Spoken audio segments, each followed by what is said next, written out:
Welcome to Modern Marketing Messages, the leading podcast discussing the latest and greatest in both online and offline marketing tactics, strategies, and trends. I'm your host, Taylor Karg, marketing content writer at AmericanEagle.com. Today's episode is going to be all about Google Analytics 4. As many of you are aware by now, well, we hope most of you are aware by now that Google announced the sunsetting of Universal Analytics, which will occur on June 30th, 2023. On July 1st, 2023, Universal Analytics, or UA as it's called, will no longer be collected. Only Google Analytics 4 or GA4 data will be. If what I just said sounded like gibberish to you, you're not alone. I was just as confused as to what all of this means when I first learned about the transition. So to help all of us gain a better understanding of GA4 and what the transition means for your data and your website as a whole, I have here with me Charles Rowe, Data and Analytics Strategist at AmericanEagle.com. Charles, thank you for joining me today. Hey, it's great to be here. Thanks, Taylor. Can you explain a little bit, about what you do for us at AmericanEagle.com, including how long you've been here? Yeah, absolutely. I've been with AmericanEagle.com for a year. My background is obviously deep into analytics. I've also got a bit of a finance background. Before I was with American Eagle, I had a startup which was a data management company, and so I'm quite well versed in what's going on in the analytics world. If you guys find yourself liking the sound of Charles and my voice at the end of this episode, be sure to check out 2 other episodes that I've had Charles on here with. So it's not his first rodeo. So those can be found on our Modern Marketing Messages social media pages. Excellent.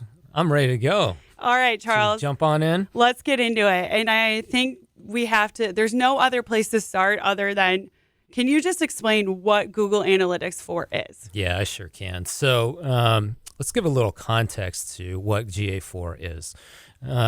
Most of the people who it is that we talk to have got an expectation that this is simply an upgrade of Google Analytics. So in the past, when you had Google Analytics 1 and then Google Analytics 2, and then the next iteration, which is Universal Analytics, it was like upgrading your phone. So if you had an iPhone, you would go from version 9 to version 11 to version 13, and it was very, very simple for you to be able to do that. Mm-hmm. And when you did it, you would have your data that would all just transfer on over, and your phone would work on the flip of a switch. So nice and easy. Yeah. But the transition from Universal Analytics to GA4 is like changing phones. Now you're going from an iPhone on over to an Android. And these two things couldn't be any more different. And the part that's so important for people to understand with this is that your data, number one, is not going to move over from Universal Analytics on over to GA4. Like I said, it's just like going from an iPhone on over to an Android. There's no iCloud on the Android. There's no iCloud. Nothing is happening that allows your data to go on over. Your photos aren't going over. Your contacts aren't going over, et cetera, et cetera. And the data that's associated with it is definitely not going over. And so that's the first thing to know is that data, when they say it's being shut off, it is also not moving on over with you. So that's the first point that's really important to note. The second, that's a big one. Yeah, that's a big one. That's a big point to note. It's not a small thing that we're talking about here. The second thing to note is that even if you were to try to take your data, all this historical data it is that you've got, and compare it to GA4. So you say, hey, all it is that I'm going to do is I'm just going to pull them up side by side, and I'm going to be able to compare, and everything is going to be hunky-dory that way. Yes, hunky-dory, I did say that. No, that's not the case either, because the data does not translate well. At this point in time, what we are seeing is things like user data and session data that is 10% off from Universal Analytics on over to GA4. And that is what it is that we would consider to be standard and not outside of the type of error it is that we're seeing. And so when you try to go to compare things like, hey, what's my trend of my sessions and the people who are coming to my website, when you go on over to GA4, it's just going to change. And one of the things that's a gigantic question mark with that right now is today it might be 10%, but no one knows what Google's going to do as far as the data collection methods are concerned. Yeah. And so that could be 5% tomorrow. It could be 7% tomorrow. It's completely unknown. And so this is where it is that from a trend standpoint, you're just simply not going to be able to utilize your old universal analytics data and compare it to your GA4 data. Now, that's not to say that you might not want to keep and hang on to your GA4 data. You might want to continue to look at those historical trends and that sort of thing, but it's really not going to be something that you're going to be able to compare with the GA4 data going forward. So what do people need to do to even like prepare themselves for the transition along with the transition from UA to GA4? Yeah, you bet. So we are recommending a two-step process. Whenever it is that somebody's looking at their analytics, they want to see what it is that's going on with their website. And hopefully everything is going up and to the right. You want more people to come to your website. You want them to be more engaged with your website. You want them to fill out more forms or buy more things on your website. And so that's what it is that you're looking to do with it. So is to have that historical data to be able to make those comparisons. So with step one, what you need to do is you've got to have data in the bank for you to be able to make those comparisons. So what you want to do is gather data side by side as quickly as you can, hopefully 9 to 12 months worth of data, to be able to have this, to be able to make some decisions on what's going on with your site. So step one is implement all of the data collection things that you need to do in order to be able to gather this data. Now that process is more complicated than most people think. It looks like it might be a really straightforward thing where once again you flip a switch, GA4 data is being captured. Well, no, not quite. There's usually a little bit more that's going on with it. So that's the first step. Step one is make sure you've got data so when it comes time for step two, which is in about 9 to 12 months with what it is that we're recommending to everyone, that's when you actually start utilizing the GA4 metrics. So at that point in time, most people are going to just make a hard pivot. They are going to simply stop using universal analytics and the historical data that's associated with it. They're just going to start using their GA4 data moving forward. And that's just kind of a practical reality, which isn't necessarily a lot of fun to hear, but unfortunately, it's probably the direction it is that you want to go in. And like you said, it could be different for, each person. Are you finding this process to be more difficult than people think it is? Oh, yeah, absolutely. 100%. We kind of see things that are falling into three buckets. One is where they have started out their GA4 process and absolutely no data is being captured whatsoever. So they just made an account and haven't really dug into I think this is going to work. Okay. And nothing is getting collected. No data is getting collected. I think our numbers right now are about 2/3 is what it is we see with that. And then the next bucket is where I've got really basic data that's being collected, but none of my events and goals are being collected. And that's the most important data on your website. Yeah. Because those are the things that are tracking your KPIs. And at the end of the day, you want to know exactly what the performance of your website is. You want to know what those KPIs are. So that's the second level of what it is that we typically see. And that's running at 30+% of the other setups it is that we see. And so the very tiny amount that is left over is someone and clients who have set it up fully. It looks to be working properly. We will do a quick check on settings just to make sure that the settings it is that they've got turned on are the ones it is that they're going to want. But at this point in time, I have seen one setup done correctly. Holy smokes. And that was a very, very basic site. It didn't even have any events and goals that were associated with it. And so we've seen one. So the percentage of people who are doing that, that's pretty small. So that's why, you guys are continuing to emphasize how important it is to set it up now, because when all of your universal data gets shut off, you're not going to have anything to compare apples to apples, like you said. Yeah, absolutely. I mean, it's not just do I actually have data, but do I have all the data I want? Yeah. You could be sitting here saying, oh, I started that a year ago. I'm good to go. Well, if it's only your surface level data, that's going to be a little difficult. That's probably not going to help you a lot either. So are there ways for people to keep a record of their old analytics? How do they say they need that historical data? How do they keep a record of that stuff if it doesn't transfer over? Yeah, you bet. So once again, for the most part, for many, many, many people, it doesn't make a lot of sense to worry about that question. Okay. Because the data just doesn't translate. Yeah. And so it doesn't make a lot of sense. Now, that is certainly not the case for everyone. Mm-hmm. There are certainly plenty of clients that we have that are highly dependent on multiple year-over-year data points that they need to see. And with that, there is some custom work that we can do, some workarounds that we can do to capture that data and drop it into a database. What it is that you will have out of the box is 6 months that Google is guaranteeing that you'll be able to see your old analytics.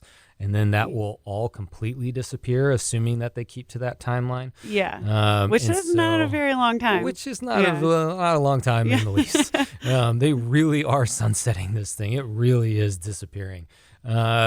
So, for example, what it is that we can do for our more technically sophisticated friends is we can utilize their API in order to ping it and be able to pull data down and drop it into BigQuery or some kind of other database. Okay. And Google itself has been willing to make some exceptions for sites that have a lot of data because that API is limited to 50,000 records that is associated with it. And so if you've got a lot of data, and you've got, say, 25,000 rows of data that's coming down every single day. Well, what does that mean? It means I can get today's data and yesterday's data, and that's it. Yeah. I can't get 2 days ago. I can't get 3 days ago. Or what I can get is tomorrow and 2 days ago, and the day after that and 3 days ago. Well, that's just not a process that's particularly going to really work in order to be able to grab that. So there are some workarounds that are associated with it. The question is how much it is that you are dependent on how far back your look backs are for when it is that you're making your decisions. This is just a question that you probably don't even know the answer to, but is Google making it pretty difficult to, get to these workarounds and have the process of getting more data than the allotted 50,000? Yeah, it's challenging. They are making exceptions with the 50,000, and there's no discernible pattern as far as why it is that they're saying yes or why it is that they're saying no. Mm-hmm. And if we are doing that workaround with you, and of course, by the way, I should certainly mention that AmericanEagle.com can help you with that. It's certainly something we can do. It's simply a challenging process because you don't necessarily know how many data points it is that you got in there per day. Or like how much you will actually need, to make those decisions. You'll need, you bet. And so it's not the simplest of things. But doesn't sound like it. It is not.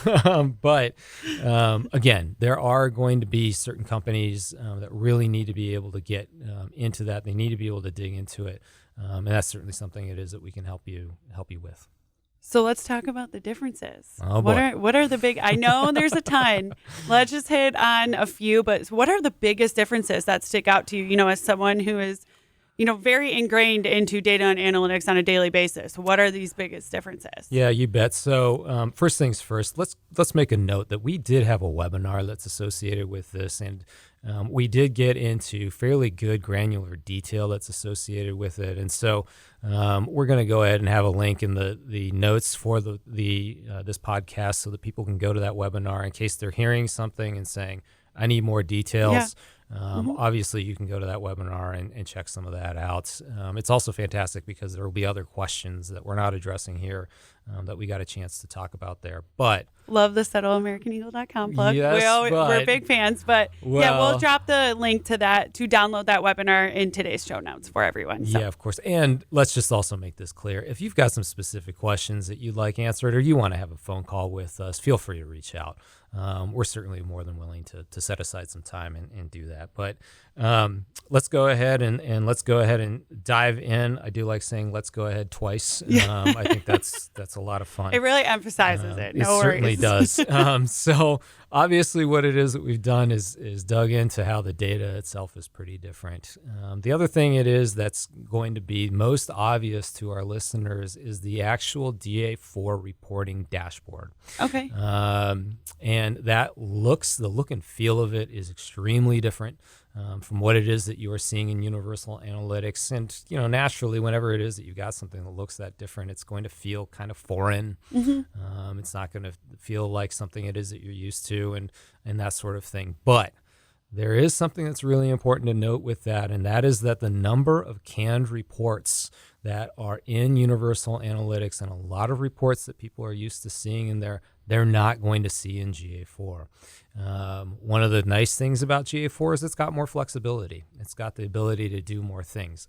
But with that comes the fact that you need to be able to understand how to use the tool so that you can replicate reports that you're used to seeing in Universal Analytics, as well as create custom reports that you're going to want to see there. So that's the other big thing that a lot of people have probably already noticed. If anyone has actually jumped in to take a look at any of the dashboards, they're certainly going to be seeing that and that sort of thing.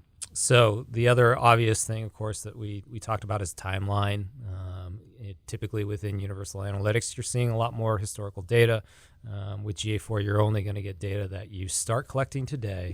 And what and whenever it is that you're utilizing those metrics that are in the future.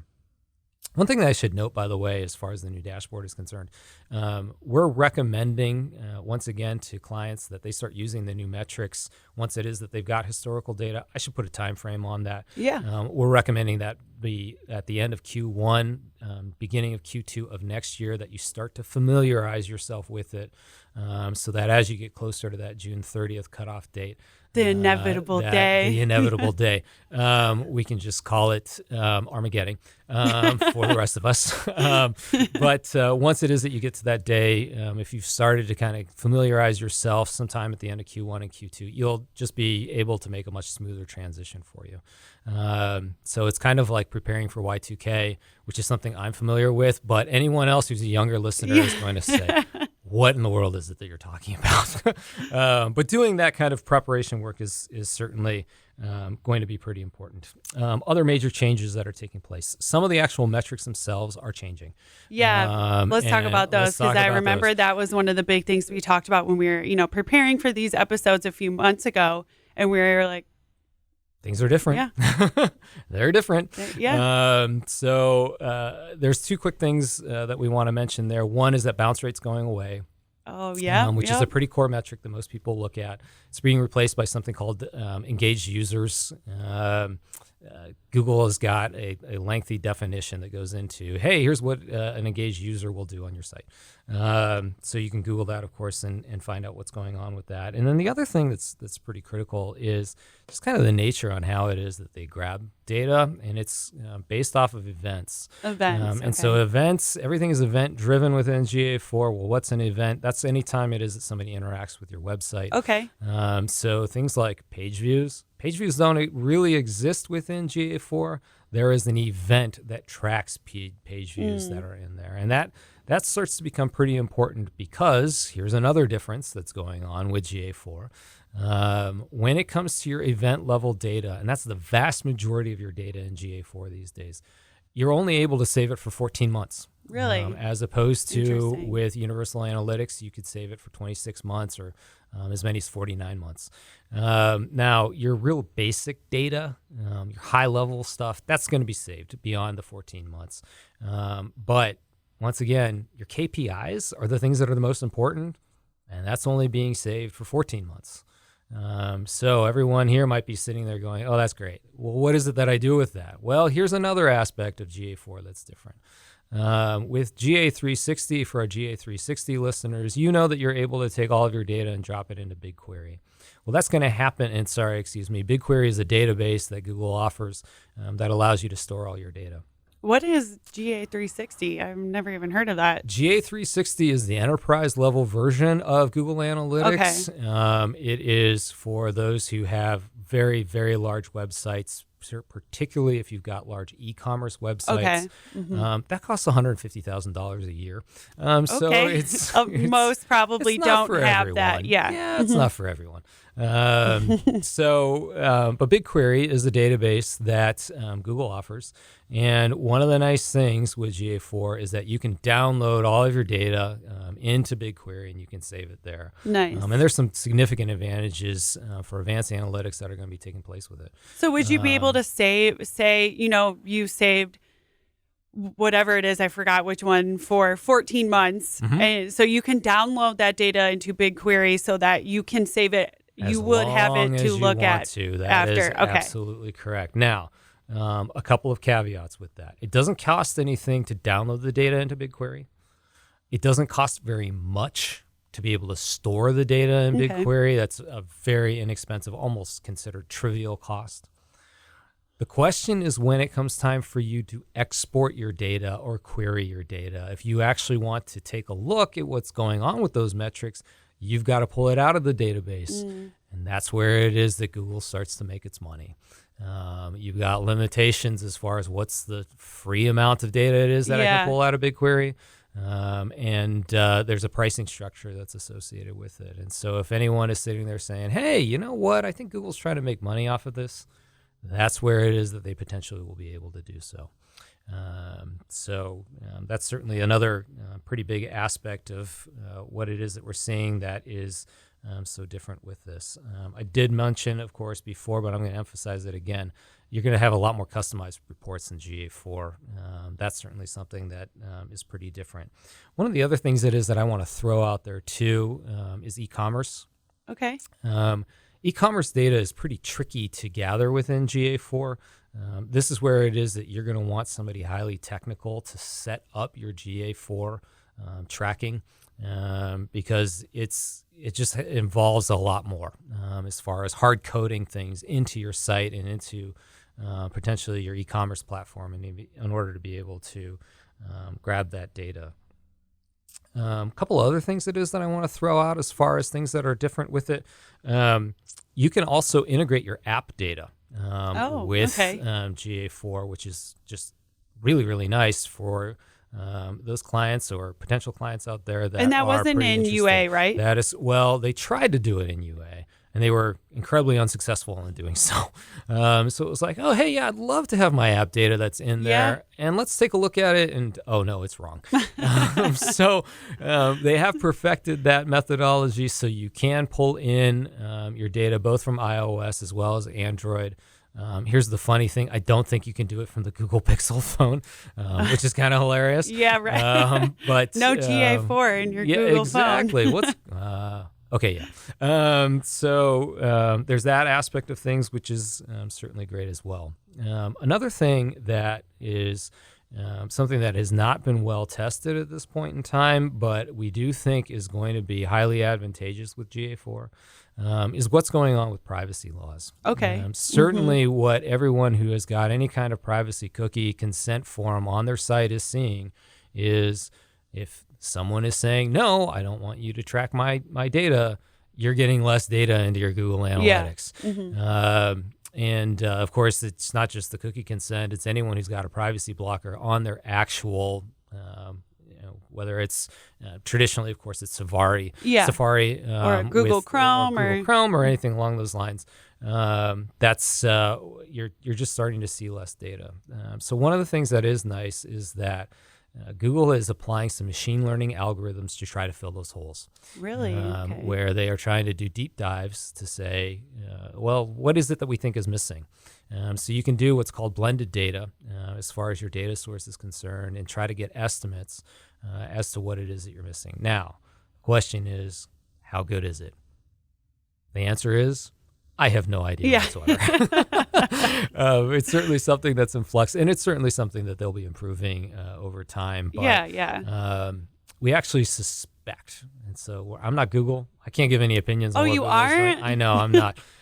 You're certainly knowledgeable enough on this topic. I do not have that kind of repository of data, let me assure you, in my brain.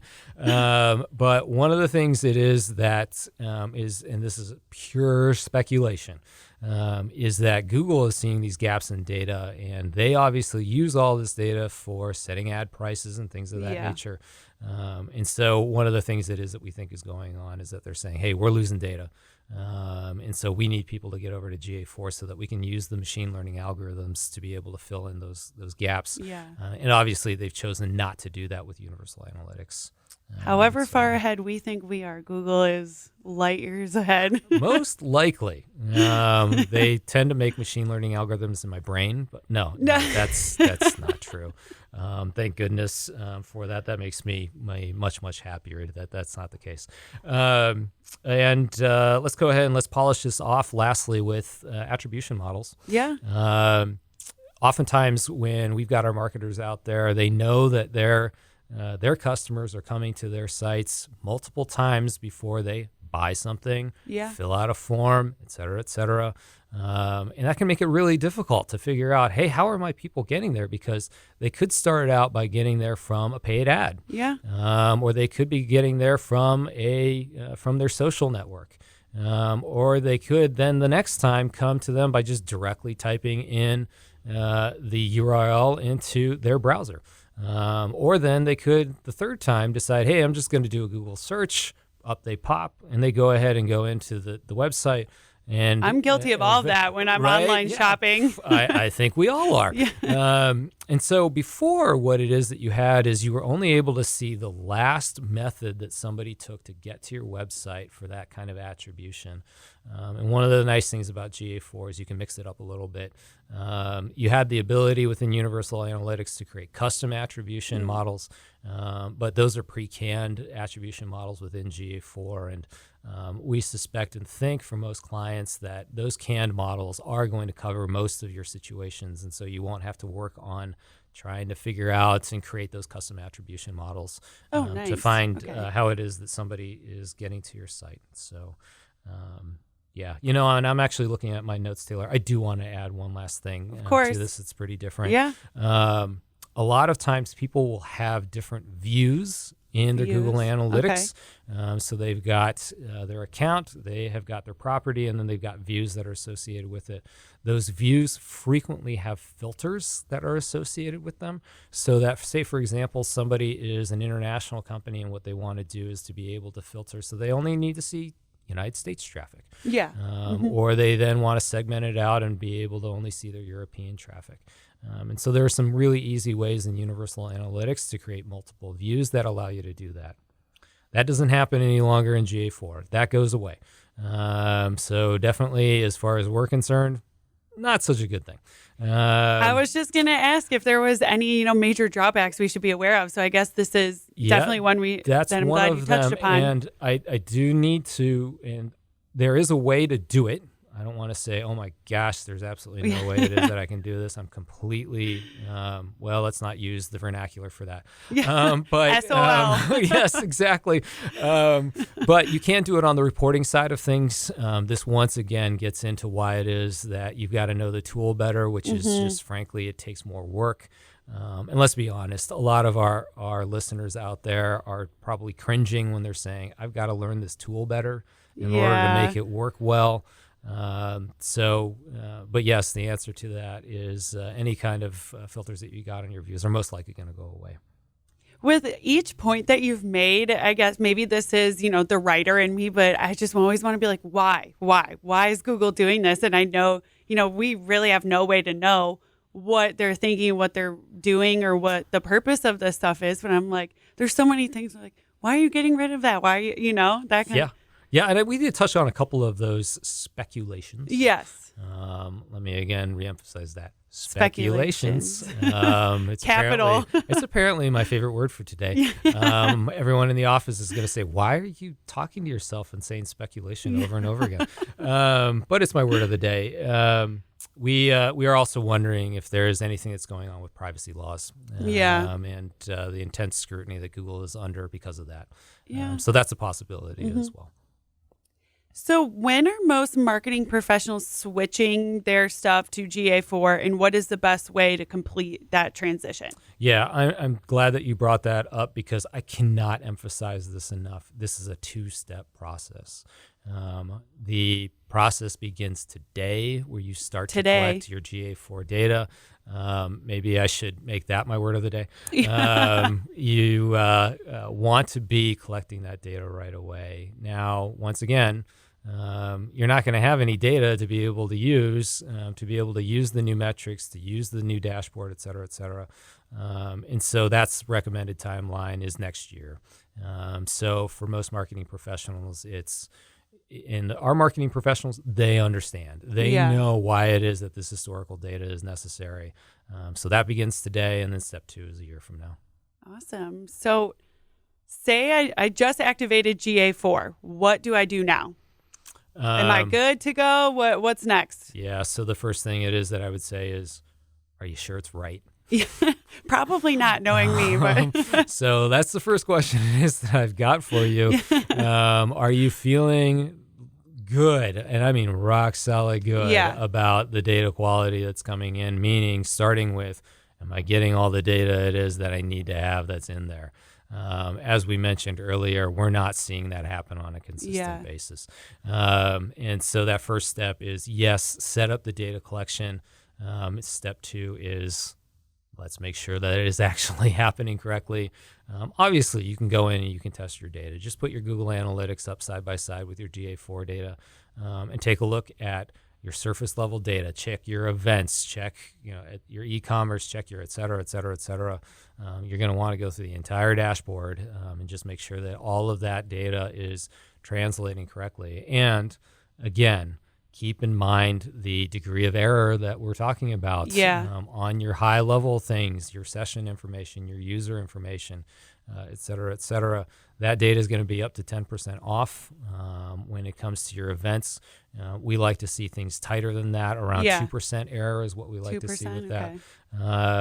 So that's step 2.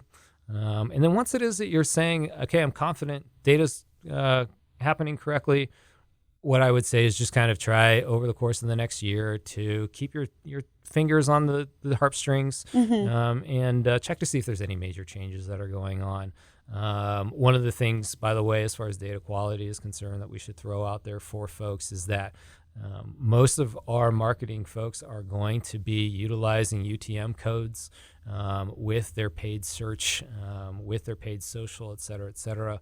UTM codes, of course, are the things that identify the source of your traffic. And there are significant problems with UTM code data collection within GA4.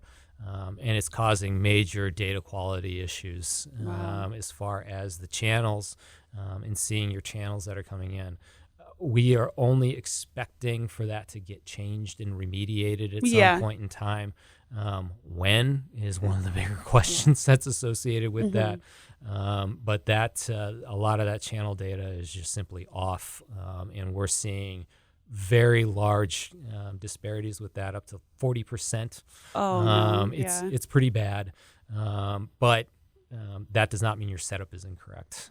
It simply means that Google might be making a lot of errors for you. It's a work in progress for everyone, I guess. It's new. We're all working through this. Yes, doing it together. That is absolutely the case. And of course, we're talking about a free tool. And everything that goes along with something that's a free tool. And so it's going to cost something for you to make the GA4 setup.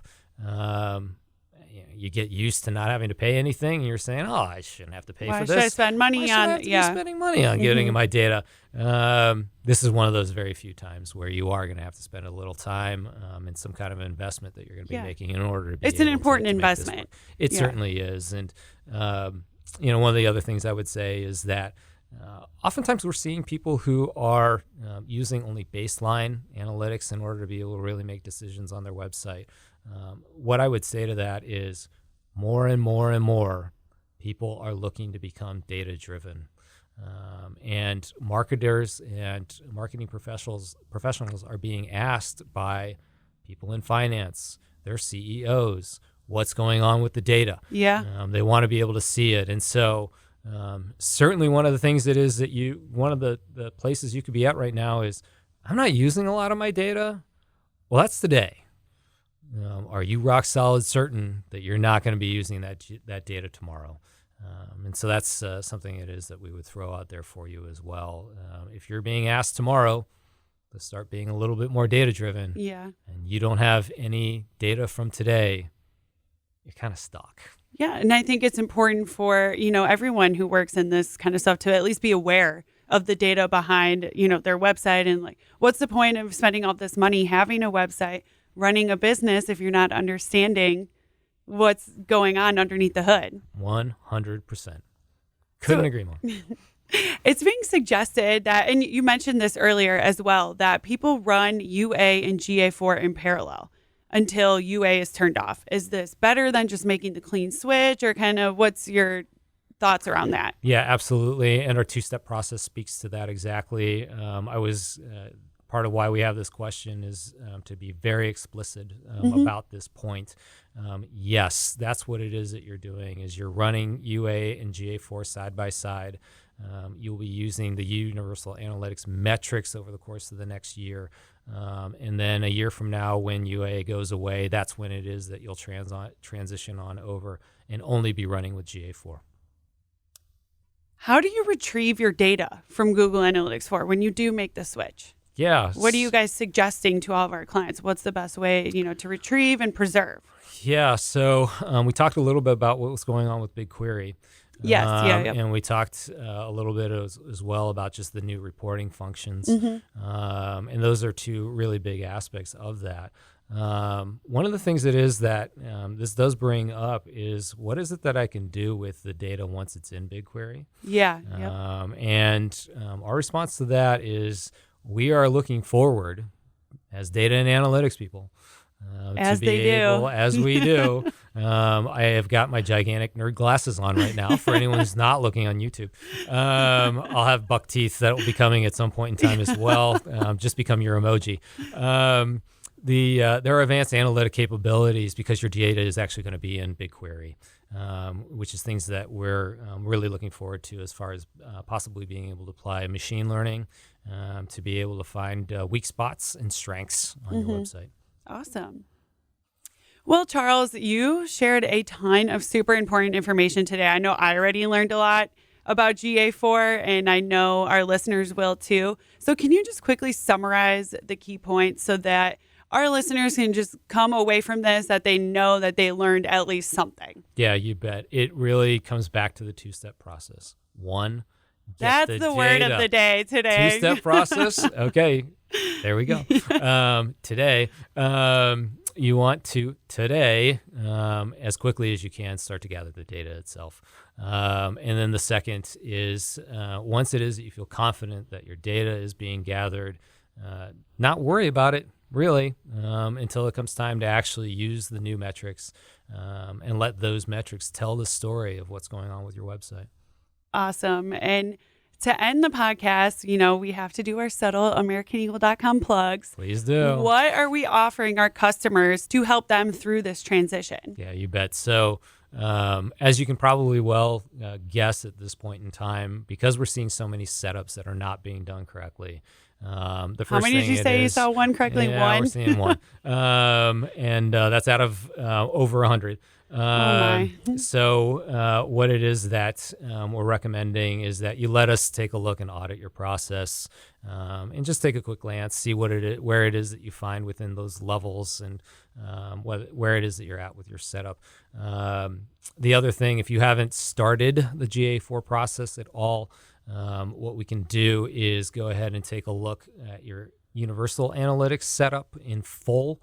And out of both of those things, we will then turn around and say, okay, here's what it's going to take in order to be able to fix that as far as level of effort that's involved with it.